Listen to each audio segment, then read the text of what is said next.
मेरे प्यारे future chartered accountants, आप सबका चैनल पर बहुत बहुत स्वागत है। मित्रों, हम लोग पढ़ाई कर रहे हैं ऑडिटिंग एंड एथिक्स की for CA intermediate for the attempt of January 2025। हमारा चैप्टर नंबर 3 अभी शुरू है, जो जल्द ही खत्म होने वाला है। चैप्टर नंबर 3 का टाइटल है आपका risk assessment and internal control. इस चैप्टर में यानी चैप्टर नंबर 3 में कुल मिलाकर 16 टॉपिक्स है। ठीक है, इस 16 टॉपिक्स में से हमारे 13 टॉपिक्स अभी तक कंप्लीट हो चुके हैं। और पिछले ही वीडियो में यानी पिछले हमारे क्लास में हम लोगों ने topic number 13 internal financial controls as per regulatory requirements, इसको एकदम अच्छे तरीके से समझा है। अब इस वीडियो में यानी इस क्लास में हमारा पूरा का पूरा फोकस होने वाला है टॉपिक नंबर 14 के ऊपर, जो आपको पढ़ाने वाला है डॉक्यूमेंटिंग द रिस्क। अब यहाँ पर आप देखो, आपको दो चीजें, एक टास्क परफॉर्म करनी है, एक टास्क परफॉर्म करना है, और उस टास्क के परफॉर्मेंस करते समय आपको क्या चीजें रिकॉर्ड करनी है, वो बात आपको ध्यान से सीखना है। सबसे पहले आप देखो, आपको टास्क क्या परफॉर्म करना है, आपको डॉक्यूमेंटिंग करना है। किस चीज का डॉक्यूमेंट करना है आपको? रिस्क का डॉक्यूमेंट करना है। अब हम लोगों ने एकदम शुरुआत में ही सबसे पहला टॉपिक जो था चैप्टर नंबर 3 का, वही हमारा था टॉपिक ऑडिट रिस्क, और चैप्टर का हेडिंग भी क्या है हमारा? Risk assessment and internal control. यानी इस पूरे के पूरे चैप्टर में ऑडिट से रिलेटेड रिस्क के बारे में हमने पढ़ा, और रिस्क का असेसमेंट कैसे किया जाता है, एंड इंटरनल कंट्रोल सिस्टम किस तरीके की ऑर्गेनाइजेशन में होती है, एंड ऑडिट के पर्सपेक्टिव से हमें इंटरनल कंट्रोल सिस्टम के बारे में क्या क्या जानकारी होनी चाहिए, और हमें किस तरीके से इंटरनल कंट्रोल सिस्टम्स को चेक करना है। ये सारी बातें हमने चैप्टर नंबर 3 में पढ़ी। अब यहां पर आप देखो, डॉक्यूमेंटिंग द रिस्क, अभी जो हमारा टॉपिक है टॉपिक नंबर 14 उसका टाइटल है डॉक्यूमेंटिंग द रिस्क। अब रिस्क जो है हमारे ऑडिट में कितने प्रकार की होती है? सबसे पहले तो हमारा होता है ऑडिट रिस्क। टॉपिक नंबर 1 में ही हमने देखा था डेफिनेशन ऑफ ऑडिट रिस्क, यानी ऐसी रिस्क कि आपके फाइनेंशियल स्टेटमेंट्स, यानी जो फाइनेंशियल स्टेटमेंट्स आपको एक ऑर्गेनाइजेशन ने ऑडिट करने के लिए दिए हैं, उन फाइनेंशियल स्टेटमेंट्स में मटेरियल मिसस्टेटमेंट एग्जिस्ट करती है, लेकिन आपने ऑडिट ओपिनियन एकदम क्लीन रेगुलर ऑडिट ओपिनियन दिया है।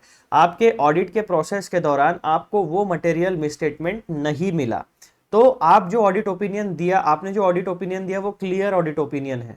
आपके ऑडिट ओपिनियन में मटेरियल मिसस्टेटमेंट रिफ्लेक्ट नहीं हो रही है। यही होता है सबसे बड़ा ऑडिट रिस्क। क्या? Expressing an inappropriate opinion. Material misstatement है लेकिन ऑडिट ओपिनियन क्लियर है, क्लीन ऑडिट ओपिनियन है।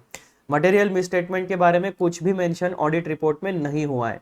This is known as expressing an inappropriate audit opinion, और यही सबसे बड़ी ऑडिट रिस्क होती है। ये हमने टॉपिक नंबर 1 में पढ़ा था। ठीक है मित्रों, फिर आप देखो, आपके पास रिस्क जो है वो 3 प्रकार की होती है। पहली रिस्क होती है आपकी, दो प्रकार की होती है। पहली रिस्क होती है आपकी risk of material misstatement. Risk of material misstatement के दो कंपोनेंट्स होते हैं। कौन से? पहला होता है इनहेरेंट रिस्क और दूसरा होता है कंट्रोल रिस्क। ये दोनों रिस्क जो है, इसकी जिम्मेदारी जो होती है वो हमेशा कंपनी के मैनेजमेंट के ऊपर रहेगी। यानी उनकी गलतियों, मैनेजमेंट की गलतियों की वजह से inherent risk and control risk exist करती है। और तीसरा जो हमारा रिस्क है वो है डिटेक्शन रिस्क। ये वाली रिस्क जो है ये ऑडिटर के गलतियों के कारण निर्माण हो सकती है। ठीक है, तो इन 3 प्रकार की रिस्क हमारे पास है। ऑडिट रिस्क में 3 प्रकार की रिस्क होती है। कौन सी? रिस्क ऑफ मटेरियल मिसस्टेटमेंट, उसके दो कंपोनेंट्स, पहला होता है इनहेरेंट रिस्क, दूसरा होता है कंट्रोल रिस्क, एंड दूसरे प्रकार की जो रिस्क है वो हमारे पास होगी डिटेक्शन रिस्क। तो मित्रों, यहां पर जब हमारा डॉक्यूमेंटिंग द रिस्क हमें जब करना है, तो सबसे पहले किसी भी चीज़ का डॉक्यूमेंटेशन करने से पहले हमें उसके बारे में एक ड्यू डिलिजेंस कंडक्ट करना पड़ेगा। पूरा डिटेल में चेकिंग करना पड़ेगा, इवैल्यूएशन असेसमेंट करना पड़ेगा। उसके बाद हमें कुछ उसमें से इंफॉर्मेशन एक्सट्रैक्ट करने मिलेगी जो हमारे काम की होगी। तो स्टार्टिंग से लेकर एंड तक, यानी इनिशियल अंडरस्टैंडिंग, उसके बाद में performance of audit procedures, assessment and evaluation of risk, उसके बाद में ऑडिट एविडेंस गैदर करना, एंड रिस्क के बारे में अपना ओपिनियन जनरेट करना। स्टेप 1 से लेकर स्टेप जो भी आपका आखिरी स्टेप होगा, वहां तक के आप जो भी ऑडिट में टास्क परफॉर्म करोगे relating to evaluation and assessment of risk, उन सारे स्टेप्स को, आपने जो भी काम किया है उस सारे काम को आपको डॉक्यूमेंट करना पड़ेगा। सो ये टाइटल के पीछे की स्टोरी इस तरीके से बनती है। अब ये जो आप काम करोगे रिस्क से रिलेटेड, यानी उसका evaluation, assessment and then opinion, क्यों आपको डॉक्यूमेंट करना पड़ेगा? तो वो जो पर्पस है, वो डॉक्यूमेंटेशन क्यों करना चाहिए, उसका पर्पस हमें टॉपिक नंबर 1 में पता चलता है। टॉपिक नंबर 1 में हम पढ़ेंगे purpose of documenting risk. Topic number 2 में हम पढ़ेंगे documenting the risk, the auditor shall document, यानी जब भी आप रिस्क से रिलेटेड ऑडिट में कुछ काम करोगे तो 1, 2, 3, 4, ये 4 बातें हमेशा आपको मैंडेटरीली डॉक्यूमेंट करनी है। सबसे पहले आप क्या डॉक्यूमेंट करोगे? Engagement team discussion and decisions. जो भी आपकी ऑडिट की टीम है उनके जो भी डिस्कशंस होंगे, उन डिस्कशंस में जो भी डिसीजंस होंगे, उन सारे डिस्कशन एंड डिसीजंस को आपको ड्राफ्ट करना पड़ेगा, यानी मिनट्स ऑफ द मीटिंग आपको बना के प्रॉपरली डॉक्यूमेंट करना पड़ेगा। पॉइंट नंबर 2, की elements of understanding of entity and its environment. जब भी आप एंटिटी का एनवायरनमेंट अंडरस्टैंड करोगे including it's internal control system, तो उनसे related entities, business and industry, internal control components, sources of information and risk assessment procedures. तो internal control से related plus entity का ओवरऑल एनवायरनमेंट, उससे रिलेटेड आपने जितने भी चीजें ऑब्जर्व की है, जितना भी अंडरस्टैंडिंग आपको मिला है, उसमें से जो भी की एलिमेंट्स होंगे जिनका इंपैक्ट हमारे ऑडिट की प्रोसेस के ऊपर पड़ने वाला है, उन सारे पोर्शन को आप डॉक्यूमेंट करोगे। देन तीसरा डॉक्यूमेंटेशन आपको क्या करना है? Documentation of identified and assessed risk, यानी रिस्क जो है सबसे पहले आपको रिस्क को आइडेंटिफाई करना पड़ेगा। If there is any risk, आपको उस रिस्क को आइडेंटिफाई करना पड़ेगा एंड देन आपको उस रिस्क को असेस करना पड़ेगा कि इस रिस्क की वजह से पोटेंशियल मटेरियल मिसस्टेटमेंट हो सकता है या नहीं हो सकता है। ये बेसिक चीज है, ठीक है। तो documentation of identified and assessed risk, उसमें आप क्या डॉक्यूमेंट करोगे? फाइनेंशियल स्टेटमेंट लेवल, यानी ओवरऑल फाइनेंशियल स्टेटमेंट। जब भी हम ऑडिट ऑफ फाइनेंशियल स्टेटमेंट्स की बात करेंगे तो हम जनरल पर्पस फाइनेंशियल स्टेटमेंट्स की बात करते हैं।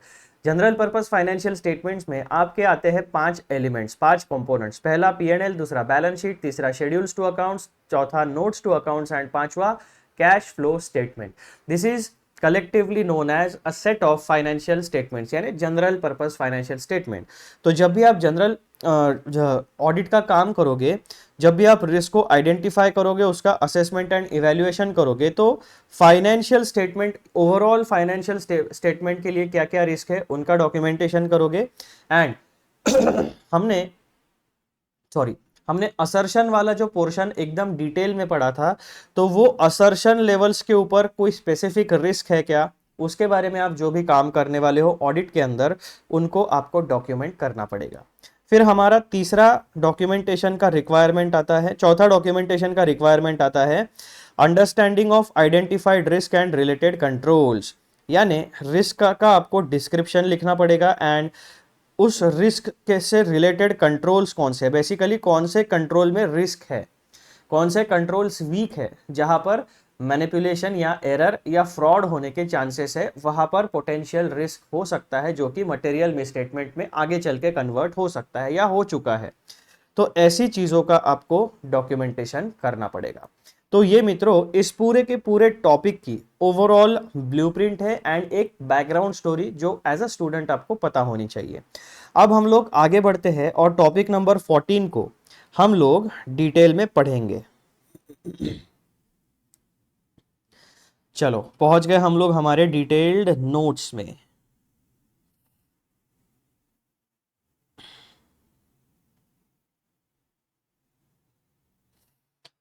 Point number 1, purpose of documenting risk. Point number 1, 2 और 3, तीन छोटे छोटे पॉइंट्स में आपको इसका पर्पस बता दिया गया है। सबसे पहला point, the purpose of documenting risk is to provide a clear record of auditor's understanding of the entity, its environment and internal controls. देखिए 2 प्रकार के एविडेंसेस होते हैं। पहला वर्बल एविडेंस, यानी कोई मैं आपको बता रहा हूं, अगर आप आपको मुझ पर विश्वास है तो आप इस वर्बल कम्युनिकेशन के ऊपर रिलाई कर सकते हो। और दूसरा एविडेंस होता है रिटर्न एविडेंस, जैसे कि मैं आपको ये नोट्स दिखा रहा हूं, यहां पर ये रिटर्न एविडेंस है, ठीक है। सिमिलरली अगर, एक मिनट, हाँ, तो सिमिलरली जो एविडेंस होता है वो दो प्रकार का होता है, एक डायरेक्ट एविडेंस या फिर दूसरा इनडायरेक्ट एविडेंस। यानी अगर मैं वर्बली कुछ बात कर रहा हूं तो उसकी क्रेडिबिलिटी है, लेकिन वो एविडेंस बन सकता है, लेकिन उसकी क्रेडिबिलिटी बहुत ज्यादा होनी चाहिए। लेकिन अगर कोई रिटर्न डॉक्यूमेंट है, कोई अग्रीमेंट है जिस पर सिग्नेचर्स है, that is a direct evidence, है ना। तो आपको ये एविडेंस के टाइप्स समझने पड़ेंगे। अब यहाँ पर जी ये जो डॉक्यूमेंटेशन की बात हो रही है, बेसिकली ये ऑडिट वर्किंग पेपर्स के बारे में बात हो रही है। रिस्क के बारे में आप जो भी डॉक्यूमेंटेशन करोगे वो एक एक तरीके का सेफ्टी मैकेनिज्म है, सेफ्टी एंड सिक्योरिटी मैकेनिज्म है फॉर द ऑडिटर हिमसेल्फ, कि वो बता सकता है आगे चलकर अगर ऑडिट रिपोर्ट में कुछ प्रॉब्लम आता है, या आपने जिस साल में ऑडिट किया उस साल के फाइनेंशियल स्टेटमेंट में कुछ प्रॉब्लम आता है और उसकी जिम्मेदारी ऑडिटर के ऊपर आती है, तो आप अपना बचाव कर सकते हो कि भाई साहब देखो, मैंने जो रिस्क आइडेंटिफाई की थी उनका ये प्रॉपर डॉक्यूमेंटेशन है, उसका ये इस प्रकार का लॉजिक है, ये रिस्क मैंने किस तरीके से आइडेंटिफाई की, किस तरीके से इसका असेसमेंट किया, किस तरीके से इवैल्यूएशन किया, और इससे रिलेटेड इश्यूज किस तरीके से हमने रिजॉल्व किए, ये कंप्लीट डॉक्यूमेंटेशन मेरे पास है। तो इससे क्या होगा, एक सेफ्टी मैकेनिज्म हम अपने लिए तैयार करते हैं। प्लस जब हम एक रिटर्न ऑडिट वर्किंग पेपर बनाते हैं तो हम उसको बार बार रेफर कर सकते हैं। ऑडिट के दौरान हम बहुत सारा काम करने वाले हैं और सारी चीजें हम अपने मेमोरी में फिक्स तरीके से याद नहीं रख सकते, इट्स अ फैक्ट, ठीक है। तो इन सारे इनहेरेंट लिमिटेशंस को जानते हुए हमारी ये ड्यूटी बनती है, हमारे लिए बेनिफिशियल है कि हम जो भी काम करते हैं उसको प्रॉपरली डॉक्यूमेंट करके रखो, और जो भी काम जिस व्यक्ति ने किया है उसका सिग्नेचर उस डॉक्यूमेंटेशन पे रहेगा, वहां पर डेट रहेगी, और जो जिस मैनेजर ने उसको रिव्यू किया या अप्रूव किया है उसके सिग्नेचर्स वहां पर रहने वाले हैं। तो प्रॉपर डॉक्यूमेंटेशन जब होता है तब एक सेफ्टी एंड सिक्योरिटी मैकेनिज्म हम एज एन ऑडिटर अपने खुद के लिए तैयार करते हैं, ताकि हमारा जो काम है, हमारा जो ऑडिट रिपोर्ट है, वो केवल ऐसा हवा में की गई बात नहीं है। हम अपने ऑडिट रिपोर्ट में जो भी ओपिनियन हमने लिखा है उस ओपिनियन का ये डॉक्यूमेंटेशन जो होता है वो रिटर्न एविडेंस होता है कि हमने एक्चुअल में काम किया है, उसके बेसिस के ऊपर हमने ये ओपिनियन जनरेट किया है। तो यहां पर इन्होंने क्या कहा है, the purpose of documenting risk is to provide clear record. किसका रिकॉर्ड देना है हमें, ऑडिटर ने एंटिटी के बारे में अंडरस्टैंडिंग हासिल की है, उसके एनवायरनमेंट को समझा है, एंड उसके इंटरनल कंट्रोल सिस्टम को भी समझा है प्रॉपरली, और उसके बाद फिर हमने ऑडिट का काम शुरू किया है।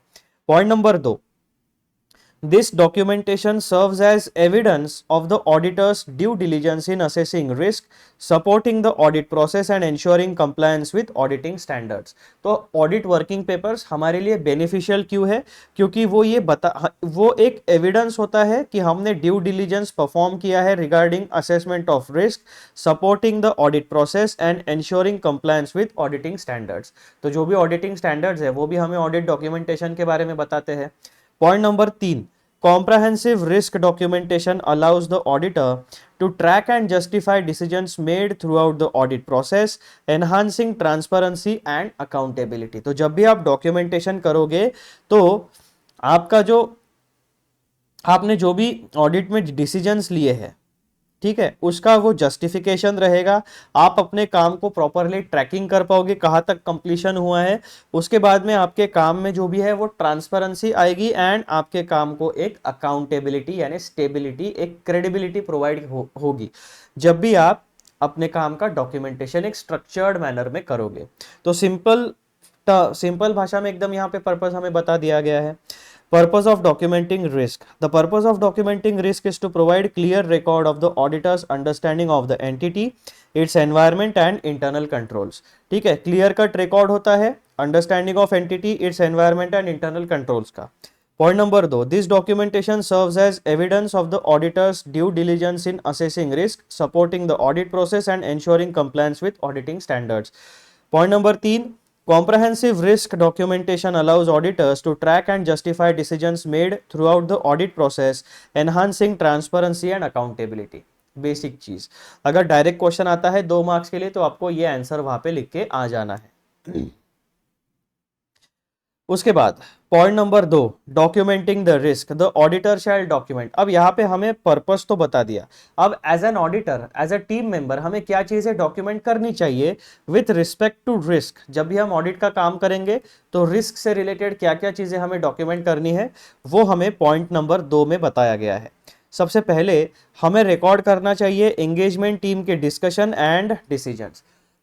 जब भी कोई senior auditor, senior chartered accountant अपनी टीम को ऑडिट करने के लिए भेजता है तो उसकी एक ड्यूटी बनती है कि वो अपने टीम को थोड़ा सा एक ब्रीफिंग प्रोवाइड करे, पिछले साल के ऑडिट वर्किंग पेपर्स, पिछले साल के ऑडिट रिपोर्ट, फाइनेंशियल स्टेटमेंट उनको दे, ताकि वो एक इनिशियल स्टडी करे और उनके बिजनेस को समझ पाए कि किस तरीके के ट्रांजैक्शंस होते हैं, फॉर्मेट किस तरीके से होता है, ऑडिट वर्किंग पेपर कैसे बनाने हैं और ऑडिट का काम कहाँ से शुरू करना है। ये बेसिक चीजें जो होती है इनिशियल मीटिंग्स में, इनिशियल टीम मीटिंग्स में सीनियर ऑडिटर अपने टीम मेंबर्स को अच्छे तरीके से ब्रीफिंग देता है, उनका नॉलेज बढ़ाता है। ठीक है,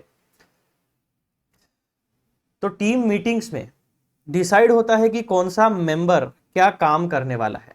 तो इसी वजह से आपकी जो एंगेजमेंट टीम होती है वो किस तरीके के, उन्होंने क्या डिस्कशन किया, डिस्कशन से फाइनल आउटकम क्या निकला, ये सारा आपको मिनट्स ऑफ द मीटिंग बना के प्रॉपरली ड्राफ्टिंग करना पड़ेगा।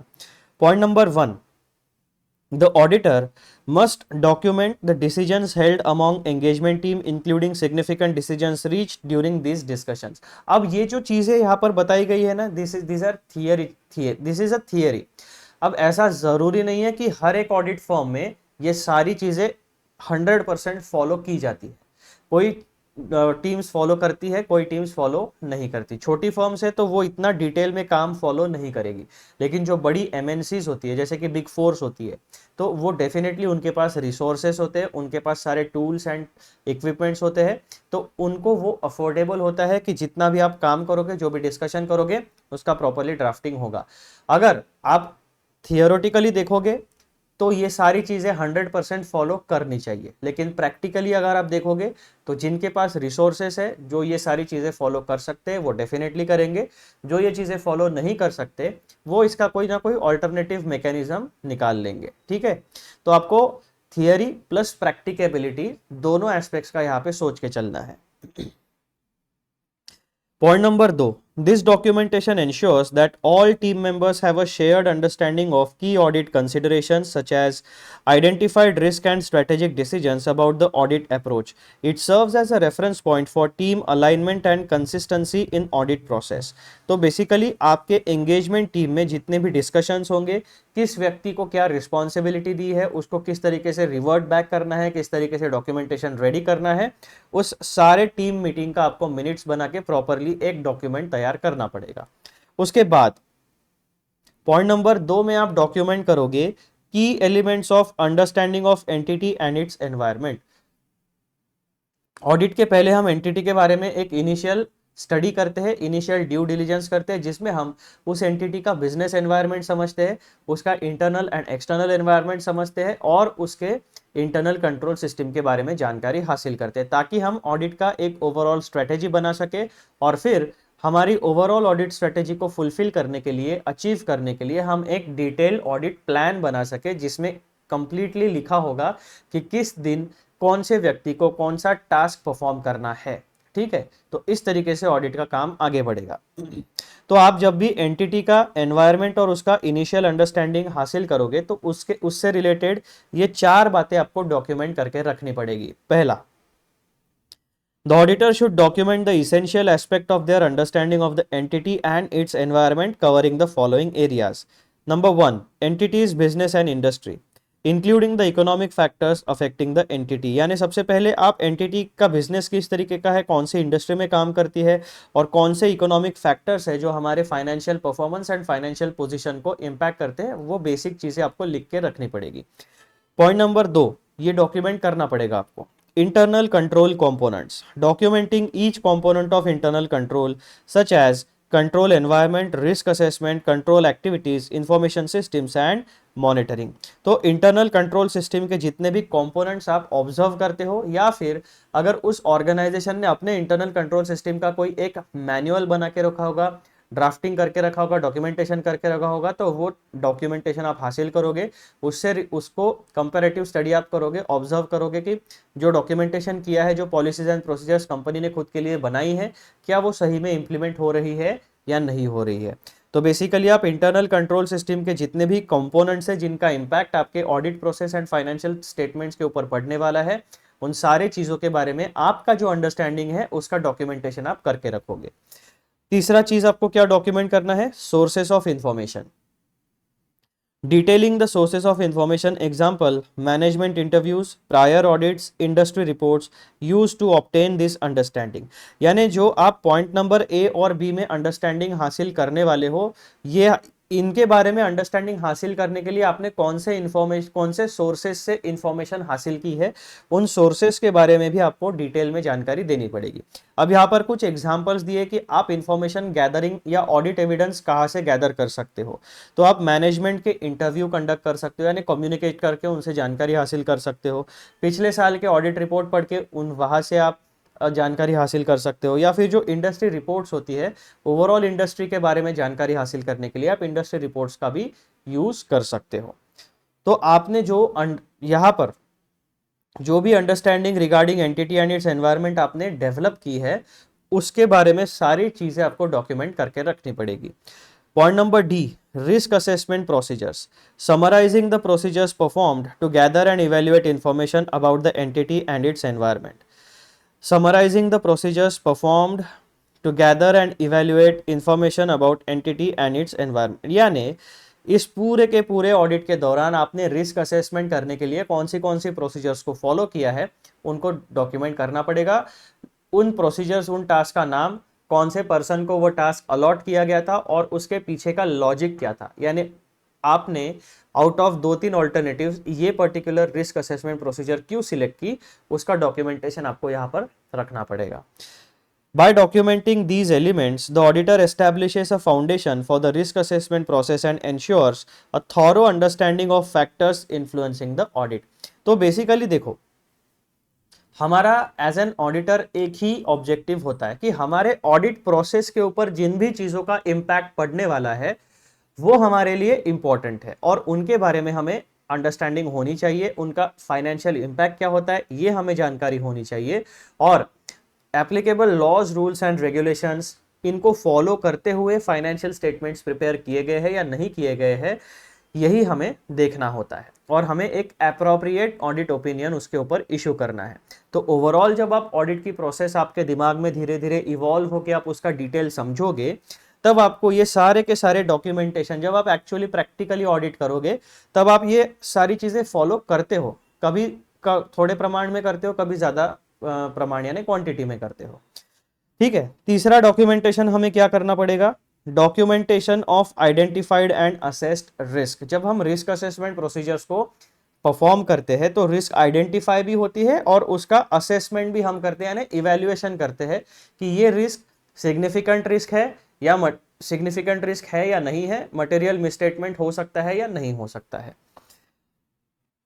The auditor must document all identified and assessed risk of material misstatement both at the financial statement level and at the assertion level। this अब यहाँ पर 2 लेवल पर हमें risk identify करनी है और असेस करनी है। पहला ओवरऑल फाइनेंशियल स्टेटमेंट लेवल, यानी जनरल पर्पस फाइनेंशियल स्टेटमेंट के 5 components, P&L, balance sheet, schedules, notes to accounts, cash flow statement plus director का जो भी स्टेटमेंट होगा वो, इसे कहा जाता है जनरल पर्पस फाइनेंशियल स्टेटमेंट्स। इन सारों को मिला के हमारा एक सेट ऑफ फाइनेंशियल स्टेटमेंट बनता है। तो जब हम पॉइंट नंबर ए की बात करेंगे तो इन 5 मेजर कंपोनेंट्स को हम कलेक्टिवली देखेंगे। जब हम असर्शन लेवल की बात करेंगे तो असर्शन में 3 प्रकार की लेवल्स होती है, अकाउंट, आपके classes of transactions, account balances and आपका डिस्क्लोजर्स। तो जितनी भी इंफॉर्मेशन फाइनेंशियल स्टेटमेंट्स में होती है हम उन्हें 3 लेवल पे डिवाइड करते हैं। पहला क्लासेस ऑफ ट्रांजैक्शन, दूसरा अकाउंट बैलेंसेस और तीसरा आता है आपका डिस्क्लोजर्स। तो इन तीनों लेवल्स पे जितनी भी इंफॉर्मेशन आपको दिखती है, अगर आप कलेक्टिवली सारे असर्शंस को भी आप रिस्क, सारे असर्शंस के लिए भी आप रिस्क असेसमेंट कर सकते हो, या फिर किसी स्पेसिफिक असर्शन के बारे में भी आप रिस्क असेसमेंट कर सकते हो। तो यहां पर क्या कहता है, documenting identified and assessed risk, the auditor must document all identified and assessed risk of material misstatement both at the financial statement level and at the assertion level. This includes financial statement level risk that have a pervasive effect on the financial statement as a whole, such as management override of control. यानी ये जो financial statement वाली risk होती है, इसका effect कैसा होता है, इसका परवेजिव इफेक्ट होता है, यानी कंप्लीट फाइनेंशियल स्टेटमेंट के ऊपर इसका इंपैक्ट पड़ सकता है। और उसका एग्जांपल क्या है, मैनेजमेंट ओवरराइड ऑफ कंट्रोल्स। अगर मैनेजमेंट ने डिसाइड कर लिया कि सारे इंटरनल कंट्रोल्स को ओवरराइड करके डेटा को मैनिपुलेट करना है, तो वो पूरे के पूरे फाइनेंशियल स्टेटमेंट्स को मैनिपुलेट करके एक कुक्ड अप डेटा आपके सामने रख सकती है। ठीक है, तो वो तो true and fair nature organisation का दिखाएगा नहीं। जो मैनिपुलेटेड डेटा होता है वो कभी भी ट्रू एंड फेयर नेचर हमारे फाइनेंशियल स्टेटमेंट्स का डिपिक्ट नहीं करेगा। तो इस प्रकार के रिस्क जो है, जो रिस्क असेसमेंट प्रोसीजर से अपने ओवरऑल फाइनेंशियल स्टेटमेंट्स के लिए परफॉर्म किए, उसका डॉक्यूमेंटेशन करना पड़ेगा। Point number B, assertion level risk specific to individual account balances, classes of transactions और disclosure which affect the accuracy, completeness and validity of financial information. अब असर्शन लेवल रिस्क जब भी आप आइडेंटिफाई करोगे और उनका असेसमेंट करोगे, तो उनका क्या इम्पैक्ट होता है फाइनेंशियल फिगर्स के ऊपर। तो एक्यूरेसी इंपैक्ट कर सकते हैं, वो कंप्लीटनेस इंपैक्ट कर सकता है, वैलिडिटी ऑफ फाइनेंशियल इंफॉर्मेशन, ये तीन सेगमेंट्स में उनका इंपैक्ट हो सकता है। तो आपने किस तरीके से कौन सा लॉजिक फॉलो किया है, कौन से टास्क परफॉर्म किए हैं, उसका आउटकम क्या हुआ, और अकाउंटेबल पर्सन, तो ये सारी चीजें आपको स्ट्रीमलाइन तरीके से डॉक्यूमेंट करके रखनी है। ऑडिट मित्रों, एक बात आप समझ लेना, ऑडिट जो है ना, वो ऐसा रैंडम कोई काम नहीं है। आपको प्री प्लानिंग करना पड़ेगा। फाइनेंशियल स्टेटमेंट का पूरा कच्चा चिट्ठा आप खोलोगे, उस कच्चा चिट्ठा के हिसाब से फाइनेंशियल स्टेटमेंट मतलब पूरी ऑर्गेनाइजेशन की कुंडली। जब तक एक ऑडिटर के हाथ में फाइनेंशियल स्टेटमेंट्स का फाइनल कॉपी नहीं आता है, कोई भी प्रोफेशनल ऑडिटर ऑडिट का काम शुरू नहीं करेगा। जो एकदम हाईली प्रोफेशनल और इंटेलेक्चुअल ऑडिटर होता है, उसका बस एक ही भाई, आपका फाइनेंशियल स्टेटमेंट जैसा भी है वो प्रॉपरली, जो मैनेजमेंट है आपके, जो ऑथोराइज पर्सन है, उनका साइन स्टैंप मार के मुझे फाइनल कॉपी दो, उस कॉपी को मैं ऑडिट करूंगा। आप ये नहीं कह सकते कि अभी के लिए इंटरिम फाइनेंशियल स्टेटमेंट ले लो फिर हम फाइनल फाइनेंशियल स्टेटमेंट देते हैं, वो नहीं भाई। फाइनल फिगर्स मेरे सामने होनी चाहिए एज एन ऑडिटर, क्योंकि मैं जब ऑडिट रिपोर्ट दूंगा, तो अगर आपने मुझे इंटरिम या कोई ऐसा ही टेम्पररी फाइनेंशियल स्टेटमेंट दिया और जब ऑडिट का काम होने के बाद आपने फाइनल फाइनेंशियल स्टेटमेंट में फिगर चेंज कर दिया, तो मेरा ऑडिट रिपोर्ट जो है उसकी क्रेडिबिलिटी खत्म हो गई, है ना। तो ये बात रियली में, रियल लाइफ में होती है। जो मैनेजमेंट होता है ना, वो कहते हैं भाई तुमको पैसे दे रहे हैं, वो एक प्रकार का प्रोफेशनल ब्लैकमेल भी होता है अपनी फील्ड में, चार्टर्ड अकाउंटेंसी फील्ड में। तो जो बड़ी बड़ी ऑर्गेनाइजेशंस होती है, वो क्या करती है, वो देखती है कि सीए जो है, सीए फर्म अगर वेल एस्टैब्लिश सीए फर्म है, तो उनके ऊपर वो प्रेशर नहीं डाल सकते, क्योंकि उनके पास वर्किंग कैपिटल होता है, उनके पास पैसा होता है। लेकिन जो नए सीएस होते हैं, जिनको अपना करियर अभी बनाना है, तो उनके ऊपर वो प्रेशर डाल सकते हैं कि भाई तुमको अपॉइंट करते, लेकिन हमारे हिसाब से काम करना पड़ेगा, हमारे हिसाब से ऑडिट रिपोर्ट देनी पड़ेगी। फीस कितनी है, 7 लाख है ना, चलो 10 लाख देते हैं, लेकिन हमारे हिसाब से आपको काम करना पड़ेगा। तो ये दोनों सिनेरियोस, अच्छे ऑडिटर्स यानी अच्छे चार्टर्ड अकाउंटेंट्स प्लस न्यूबीज, इन ये दोनों प्रकार के लोग मार्केट में एग्जिस्ट करते हैं। प्लस मैनेजमेंट जो है वो हमेशा अपने फेवरेबल चीजें ही देखेगी, ठीक है। तो ये पूरा जो प्रेशराइज्ड एक कॉम्प्लेक्स एनवायरनमेंट होता है, इस कॉम्प्लेक्स एनवायरनमेंट से आपको as a chartered accountant navigate करना पड़ेगा। तो सबसे अच्छा तरीका क्या होता है, जिसमें आपके करियर के ऊपर कोई आंच नहीं आएगी। जो भी आपके अकाउंटिंग स्टैंडर्ड्स है, जो भी आपके ऑडिटिंग स्टैंडर्ड्स है, जो भी लॉज रूल्स एंड रेगुलेशंस है, आप हमेशा अपनी प्रैक्टिस उसी तरीके से कंडक्ट करना। कोई भी इलीगल काम नहीं करना, पैसों की खातिर कुछ भी उल्टे सीधे सजेशंस या कंसल्टेंसी बिल्कुल प्रोवाइड नहीं करने का। क्योंकि अगर कोई केस फंसता है आइदर इनकम टैक्स में या फिर मनी लॉन्ड्रिंग केसेस में या फिर जीएसटी में, तो सबसे पहली गाज जो है वो एक कंसल्टेंट के ऊपर ही पड़ेगी।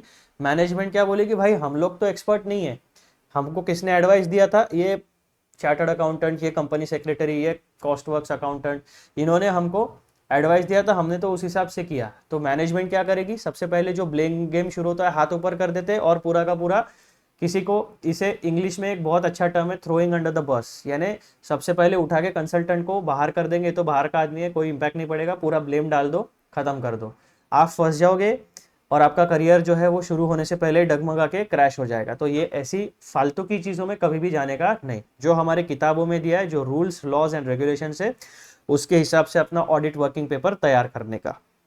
तो इस तरीके से आपको रिस्क जो है overall financial statement level and assertion level, इन दोनों जगहों पर आपको डॉक्यूमेंटेशन करना पड़ेगा। By identifying and documenting these risks, the auditor can plan appropriate responses and audit procedures to address potential areas of misstatement.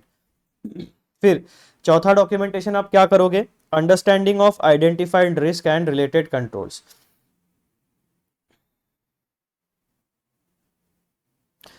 The auditor should document the risk identified and the related controls for which they have obtained and understanding। Basically identified risk and related controls के बारे में आपका जो understanding है उसको आप, हमने 4 प्रकार की मेथड्स देखी थी, उसमें एक नैरेटिव रिकॉर्ड था, फ्लो चार्ट मेथड थी, चेकलिस्ट मेथड थी, है ना, ऐसे अलग अलग मेथड्स थी। तो जो मेथड आपको सुटेबल है for audit, for documenting your understanding and to prepare the audit working papers, उस हिसाब से आप अपनी मेथड सिलेक्ट करो और ऑडिट वर्किंग पेपर रेडी करो। The auditor should document risk identified and the related controls, यानी कौन से ऐसे कंट्रोल्स है जहां पर आपने रिस्क को आइडेंटिफाई किया है, जहां पर कंट्रोल्स वीक है, for which they have obtained and understanding. सबसे पहला तो जहां पर भी आपने ऐसे कंट्रोल्स आइडेंटिफाई किए जहां पर रिस्क है, जहां पर वीकनेसेस एग्जिस्ट करते हैं, तो आप सबसे पहले रिस्क का डिस्क्रिप्शन लिखोगे, यानी रिस्क किस तरीके का है, रिस्क का नेचर क्या है, a detailed explanation of each identified risk, and दूसरा डॉक्यूमेंटेशन आप करोगे कौन से कंट्रोल्स में आपने रिस्क को आइडेंटिफाई किया है, documentation of the controls in place that mitigate और address each identified risk. Point number दो which is the last point, this information helps the auditor evaluate the adequacy and effectiveness of the entity's internal controls in reducing risk of material misstatement, guiding the design of audit procedures and test। तो मित्रों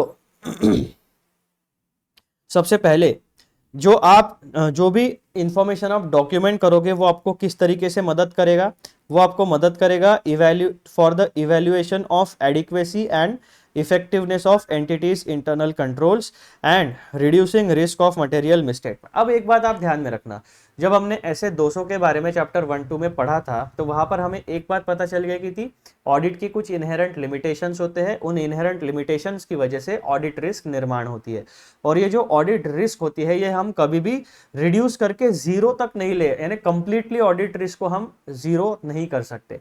audit risk अगर हमारी on a scale of 1 to 10, अगर audit risk 10 के ऊपर है तो उसे हम 1 या 0 पर नहीं लेके आ सकते ड्यू टू इनहेरेंट लिमिटेशंस। लेकिन अगर ऑडिट रिस्क हमारी on a scale of 1 to 10, अगर 0 to 10 अगर 10 पर है तो हम उसे रिड्यूस करके 7, 8, 6 तक लेके आ सकते हैं, यानी एक्सेप्टेबली लो लेवल तक हमें ऑडिट रिस्क को लेके आना है।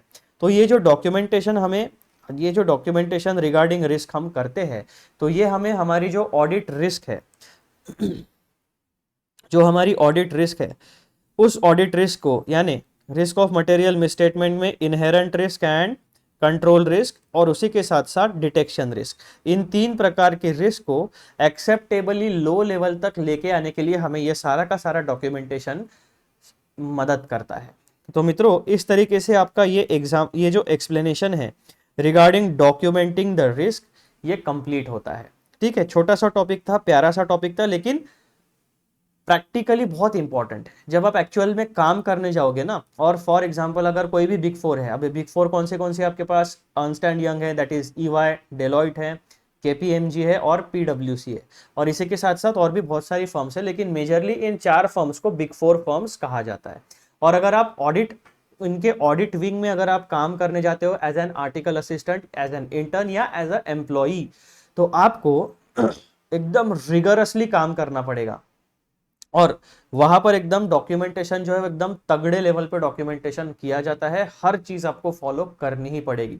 सो इट इज बेटर कि अभी आप सीए इंटरमीडिएट लेवल पर ही ये सारा का सारा डॉक्यूमेंटेशन वाला जो काम है इसको एकदम सीरियसली सीरियसली उसको ट्रीट करना शुरू करो, क्योंकि जब आप प्रैक्टिकली इंटरव्यू देने जाओगे या अगर जॉब करने जाओगे तो आपको पता होना चाहिए कि एक्चुअली में काम किस तरीके से किया जाता है, और इंटरव्यूअर जब आपको क्वेश्चन पूछता है तो उसको क्या आंसर चाहिए उस हिसाब से आपको खुद को मोल्ड करके तैयार करना पड़ेगा, ताकि जब भी आपके पास कोई विंडो आएगी regarding a decent job opportunity आप उसको कैप्चर कर पाओ और खुद का करियर एनहांस कर पाओ।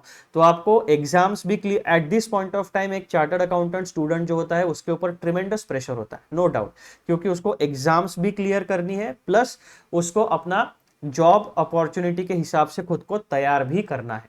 ठीक है, तो ये दोनों रिस्पॉन्सिबिलिटीज आपके ऊपर होती है। और जिसको भी ऑडिटिंग में अपना करियर बनाना है तो उसको अकाउंटिंग, कंपनी लॉ, उसके बाद में income tax law, GST law, यानी हर फील्ड में उसका नॉलेज होना चाहिए, क्योंकि एक एंटिटी को कौन से laws rules and regulations applicable होने वाले हैं वो डिपेंड करता है कि आप कौन से लीगल स्ट्रक्चर वाले एंटिटी का ऑडिट करने जाते हो।